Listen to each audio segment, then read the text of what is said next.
Hello everyone, welcome to the lecture series of blockchain technology. Myself M.Naveenraj, Assistant Professor, Department of CSE IoT. In today's class, we are going to see about the block header and its components. Okay, this session is going to focus on mainly block headers, which are some core structural elements of blockchain responsible for security, integrity, and block linking. So this session is structured to revise what block is, understand block headers and their fields, apply design thinking like empathy, define and ideate, and relate concepts to real world use case and Bitcoin. Okay, so a block is a data structure that contain a list of transactions. A block header is nothing but a metadata. A link to the previous block also it has. Blocks are connected sequentially to form a blockchain. Then what is block header? So here the block header is nothing but a metadata, a section of a block. Okay, the main purpose of block header is uniquely identifies a block, ensures immutability, that maintains security, links block together. Then without a block headers, the Bitcoin blockchain cannot be exist. Okay, so this block header is very important components. A block header contains 6 important fields, that is a version, that is specifies the blockchain rules. Okay, it specifies and it helps nodes understand which protocol version is used. So this is the first field of the block header. Okay, this version. Second thing is a previous block hash. This previous block hash stores the hash of the previous block. It creates a cryptographic link. It ensures the blocks are in correct order. If one block changes, all the next block becomes invalid. So this is the main advantage of second field is previous block hash. Then third one is Merkle root, a single hash representing all transactions in the block generated using a Merkle tree.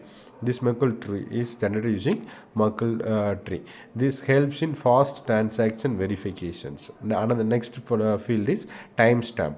It records date and time of the block creation, when the block has been created and what is the time period of that block. Okay, it helps in difficulty adjustment. Okay, then next field is difficulty target.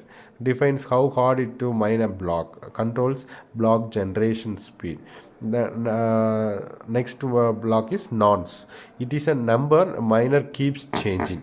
Okay, it is used to find a valid hash that satisfies difficulties. This is the core of proof of work, that is nonce. Slides next is how does it allocate space.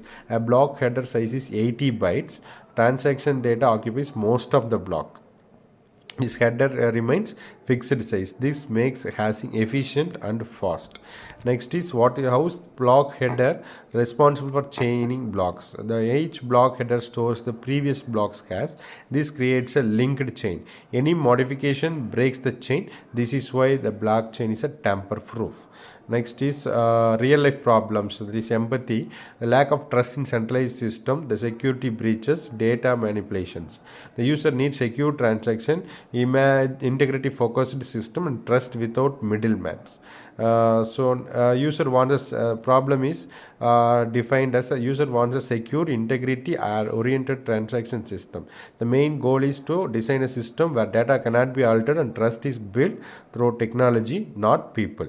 Okay, then idea is nothing but the transaction are grouped into blocks. Here each block generates a unique hash value. That hash value is stored in the next block. This creates a chain of trust. Any tampering changes the hash detected immediately. Okay, next is I'm going to give an activity. So this discuss why the hash value is critical. Can you tell me why the hash value is critical? Suggest some secure block chaining methods. Okay, the main purpose of this activity is nothing but to improve your conceptual clarity and teamwork. Okay, so this Bitcoin block header is mainly used for proof of work. It's secure block linking. Then its extremely advantages are mainly extremely secure, tamper-proof design. So the real-world application, the block headers are used in blockchain verification systems, audit trails, supply chain tracking, digital identity systems. So everywhere the data integrity is critical.